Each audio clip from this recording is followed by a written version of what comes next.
Hello, Namaskar, Vanakkam. My name is Sudhir Sahasranaman and you're watching CBSE with Sudhir. Part 4 video of the second chapter of Class 8 Social Science, the Exploring Society textbook. This one, I hope you've already seen the first 3 parts in which we spoke about the Delhi Sultanate, we spoke about the Vijayanagara Empire, and in the third video, we spoke about the Mughal Empire. Now, in this fourth explanation video, we're going to do it in 5 parts. In the fourth explanation video, we are going to speak about the resistance to the Mughals by different empires, different dynasties in different parts of India, and how they played a role in reshaping India's political map. That's what we're going to study in this particular chapters portion, right?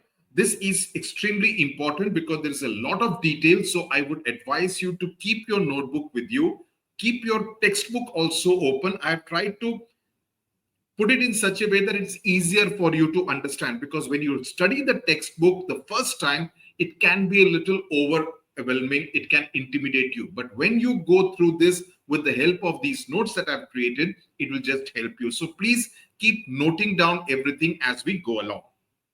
Now, when we are talking about the resistance to the Mughals, that is, you don't allow the Mughals to completely take over, right? You say that, no, I will be the king of my kingdom, right? I won't allow you to ride roughshod over me. I will not allow you to conquer me. So the first ones that we need to speak about are the peasant rebellions. The peasants are the farmers, right? So many farmers, they rebelled against the harsh exploitation.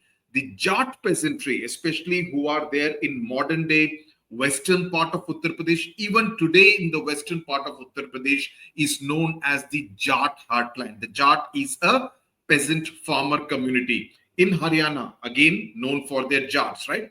Eastern Rajasthan, they killed an oppressive Mughal officer. They killed someone who was known to be extremely cruel. Now, though 20,000 people fought against the Mughals, their leader was killed and the rebellion was suppressed. So, the rebellion was not a success. The Mughals, because of their mighty military power, superior army, superior weapons, they were able to suppress and quell any kind of dissidence against them. Then the second rebellion against the Mughals came from the tribal groups, the Adivasis, including the Bhils, the Gonds, who are there in the central part of India, the Santals, the Koch. They fought against increase in taxes or in conquering of their areas, because nobody likes, it's like this, somebody comes and starts occupying your house, how you would feel. The same kind of feeling all these farmers and tribals also had. Some of the tribals, they were kind of oppressed, they were subdued. Some of them were included in the Mughal Empire. There were some others who were living in the forests or in the mountains or in some remote regions. They managed to be independent of the Mughal Empire. In some cases, the Mughal Empire also thought, do we really need to conquer this hilly area or this remote area? So they left it. So they continued to be rulers. The tribals continued to be ruling over their small region. Then there was this person called Rani Durgavati, who is an important character you need to know about. Now, she ruled over the Garha kingdom in the central part of modern India. Now, she was an Adivasi queen. Gond was an Adivasi community, okay, in modern day Madhya Pradesh, Chhattisgarh, right? Valiant means brave.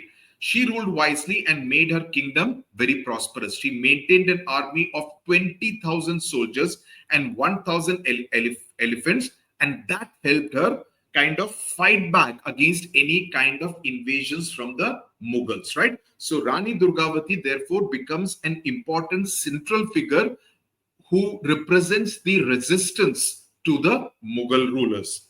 Now, in 1564, what she did was, when Akbar's generals attacked her kingdom, she fought bravely, even though the Mughals were much more in number compared to Rani Durgavati's army and elephants.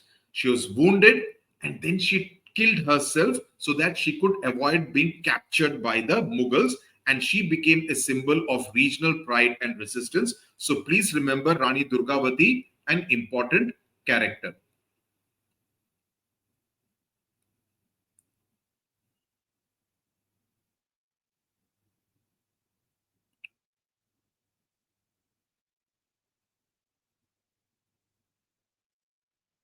Okay. So the second aspect that you need to look at is the surge of the Rajputs. Now, the Rajputs were, I mean, there have been many battles which have been fought between the Mughal empires, the different emperors from Babur down to Aurangzeb and the Rajputs, right? The mainly taking place between Akbar and different Rajput clans. Now, the Rajputs were an extremely proud kind of rulers. They said that we will not allow the Mughals or anyone else to come and conquer our lands. So they were in the northwest part of India, which is modern day Rajasthan. They followed their own traditions. They were very conservative in some aspects, and they kind of were very proud of their heritage and their lineage, and they did not want the Mughals to come and rule over them. So they rebuilt their kingdoms after Khilji had invaded and defeated them, and their major kingdoms were in Mewar and Marwar. Okay, Mewar and Marwar. That's why I said this particular portion is about a lot of memory. So just pay attention. Just keep marking it in your textbook or keeping notes in your notebook, because when you write it yourself in your own handwriting, it will be much better for you in terms of being able to recall later in your examination. So the Rajputs tried to consolidate themselves because after they had been defeated by Alauddin Khilji, they were kind of in disarray. They decided that, okay, we need to consolidate, and that led to two major dynasties in Mewar and Marwar. One of the most prominent kings of the entire Rajput dynasties was Rana Sanga. Now, he initially had fought many battles against the sultans, but he was finally defeated by Babur at the Battle of Khanwa. Khanwa is a place where Rana Sanga was defeated by the first Mughal emperor, that is Babur. Subsequently, Maharana Rana Pratap, who was the most prominent Rajput ruler of Mewar, he refused Mughal rule. Suzerainty means rule. Okay. Despite inheriting a wounded kingdom, even though he did not have a very strong kingdom when he inherited it, he subsequently made it powerful. But he said, I will not allow Mughals to come and rule over us. And therefore, Maharana Pratap became the face of the Rajput resistance. That he became the symbol of Rajput resistance, which is why even today we remember the name of Maharana Pratap. That he was the one who resisted the Mughal rule in over Rajput kingdoms. The most famous battle was fought in Haldi Ghati. Haldi Ghati ki ladai is very famous, right?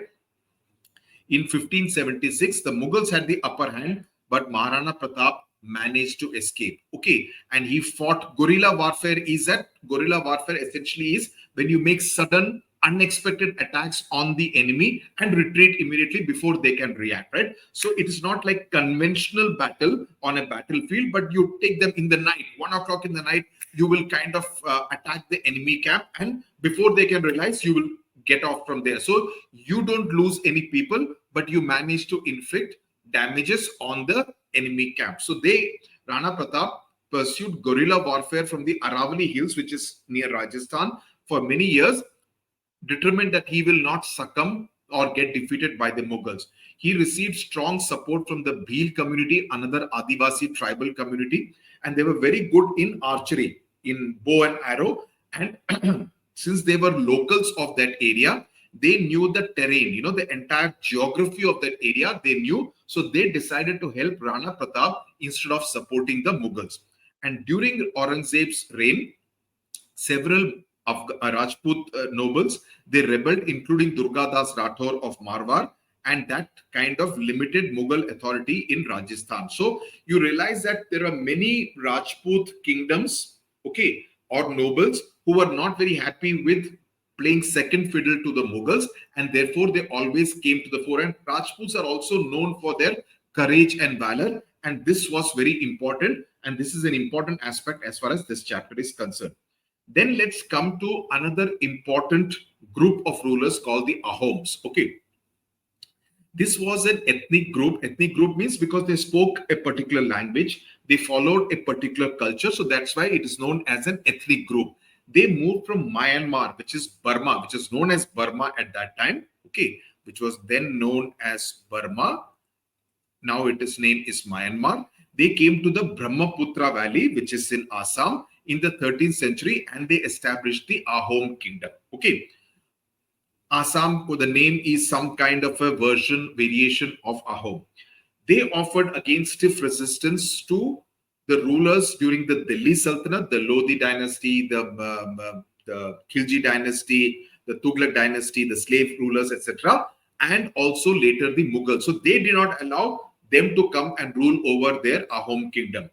Then a system called the Payak system was followed, which meant every able-bodied man, which means anyone who is physically strong, okay, they provided some service to the state, which it could be doing some labor, or if you're strong, let's say in archery or in use of some weapons, you will be enlisted as a soldier in the army of the Ahom kingdom in exchange for land rights. In exchange, they would be given some land for farming, etc.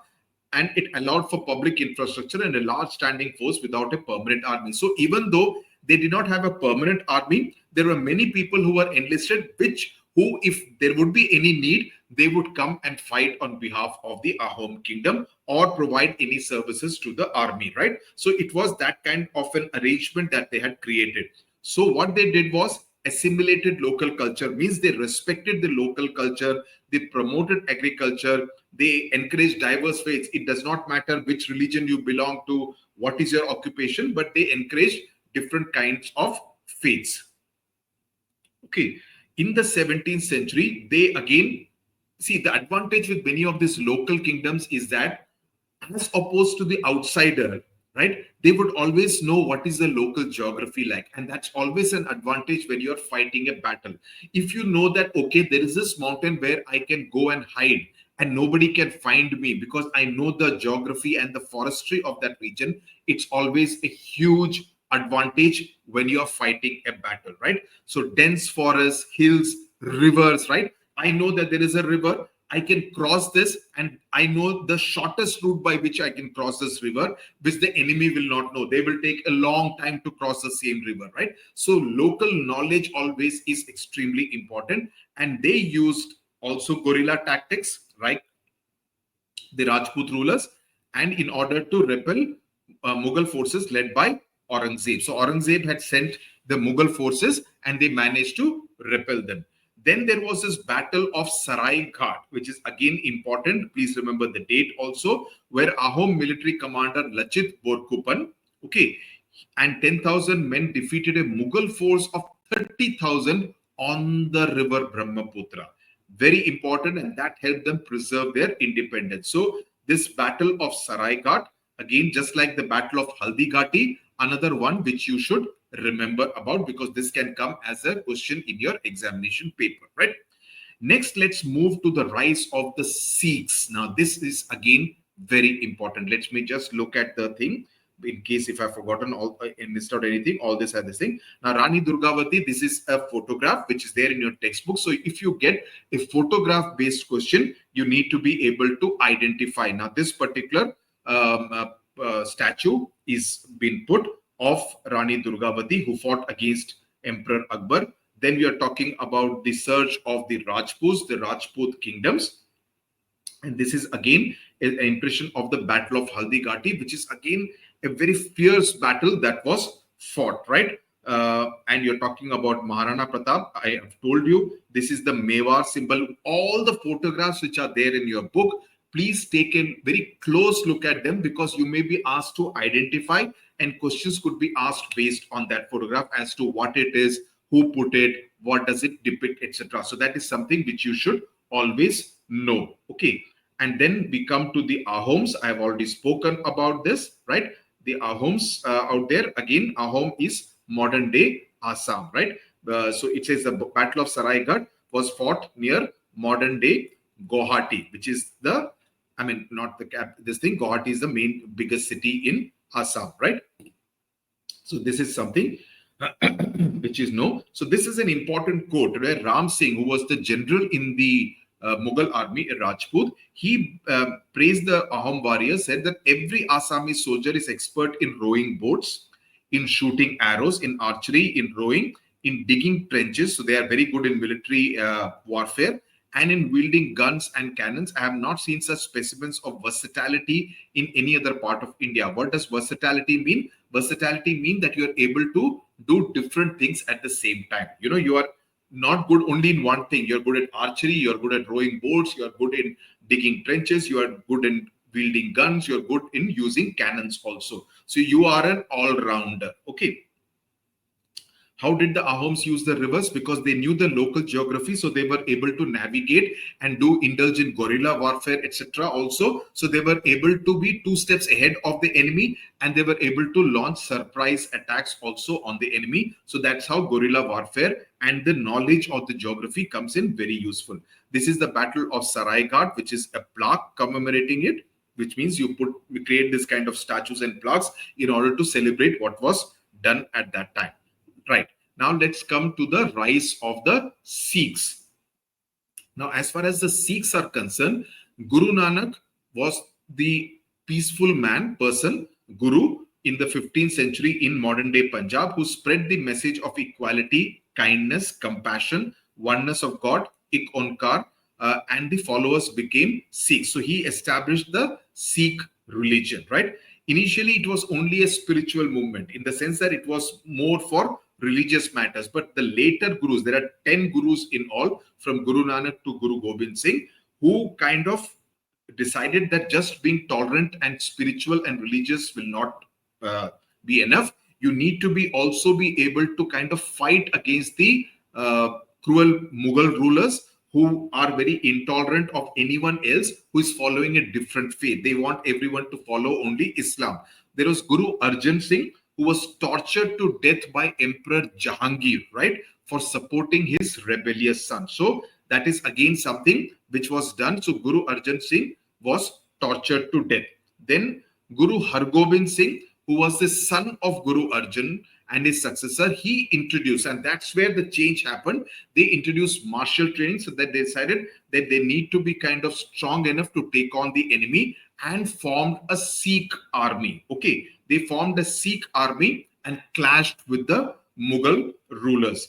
Then the sacred text, the Guru Granth Sahib, which is the Bhagavad Gita for the Hindus and the Quran for the Muslims, the Bible for the Christians. You have the Guru Granth Sahib, which is the religious text for the Sikh community. That was compiled by Guru Arjan, and with hymns from Guru Tegh Bahadur were added later. And it stresses again on the goodness, one God, truthfulness, all the good qualities, compassion, kindness, be humble, control yourself, control your anger and everything. So it's a text which teaches all the good things to the entire Sikh community followers.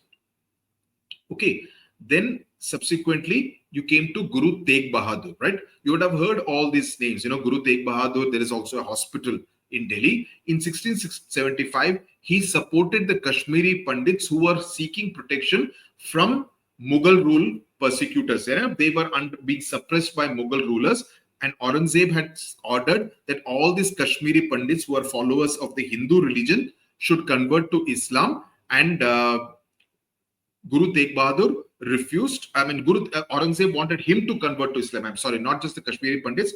Guru Tegh Bahadur refused, and he witnessed torture. He was tortured, etc., but he did not give up, and he was publicly beheaded, executed, killed in Chandni Chowk in Delhi. Okay, Guru Gobind Singh was the Guru Tegh Bahadur's son. Okay, and he was the 10th and the last Guru of the Sikhs. So the first one, as I said, is Guru Nanak, and the last one is Guru Gobind Singh, who was the son of Guru Tegh Bahadur. He established the Khalsa, which was they fought against the Mughals, and it was a martial brotherhood. They said that we will fight, we will not give up like this, we will fight against them, we will fight for justice, we will fight for equality and defense of faith. So what I'm trying to say, the larger point is that, when we talk about the greatness of the Mughal Empire, yes, they did manage to conquer many territories, but it was not easy, because many of the local kings and kingdoms, like the Sikhs in Punjab, like the Ahoms in Assam, like the Rajputs in modern day Rajasthan, they all fought back against the Mughals, the different Mughal emperors, and they did not give in very easily. They frequently clashed against the Mughal forces, even though they lost many people.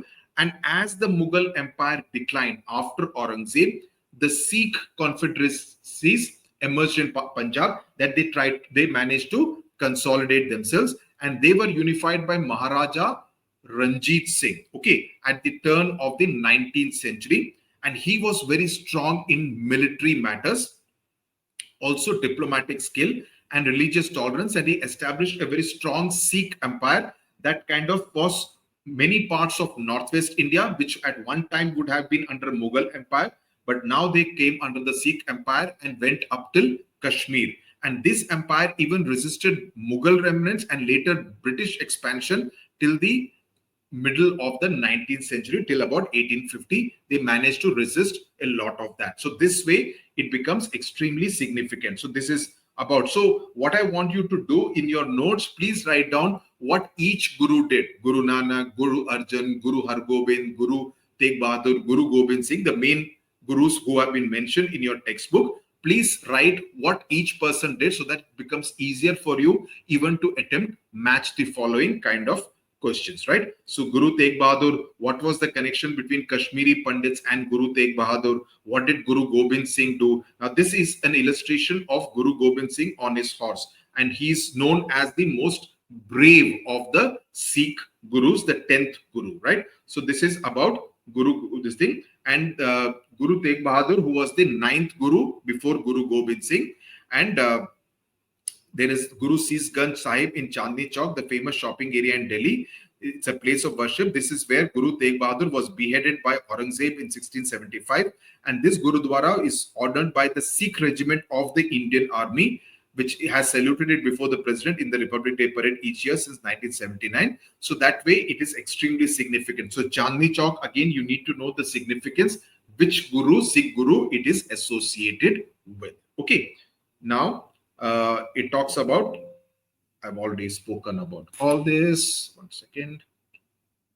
So the last, what I want to know is that the chief dynasty, one is the Delhi Sultanate and the Mughal Empire, both of which followed the Islams. Then you have the Sikhs in Punjab, you have the Rajputs in Rajasthan, modern day Rajasthan, the Bahmani in the Dakkan area, the Hoysalas, Vijayanagara Empire in the southern part of India, Ahoms in Assam, the Eastern Ganga Kingdom, again in the eastern part, and Gajapati in the Orissa area. So you need to know all these places, where they came from and how they were the chief dynasties, and many of them tried to fight against the spread of the Mughal Empire, right? So the Sikh Empire, they were there till the middle of the 19th century. After Maharaja Ranjit Singh, it kind of went down. So we will stop this particular video here. The last part of this chapter, we will do administering India in the last video, explanation video. I hope there is clarity till now. I am deliberately going a little slow because, as I know, there is a lot to remember, which is why your self-made notes will be the most useful. If you borrow notes from anyone, it won't help. You make your notes, or you can use the Oswald book question bank when it is released, because I know they are preparing detailed notes for this. You can use that if you are lazy to make your own notes, but that is something which I would strongly advocate. Okay, Tata, bye bye. Thank you very much. Namaskar. I'll see you now in the last part of this chapter, which would be about administering India. What were the different practices adopted by different rulers in administration of India? Tata, bye bye. Namaskar.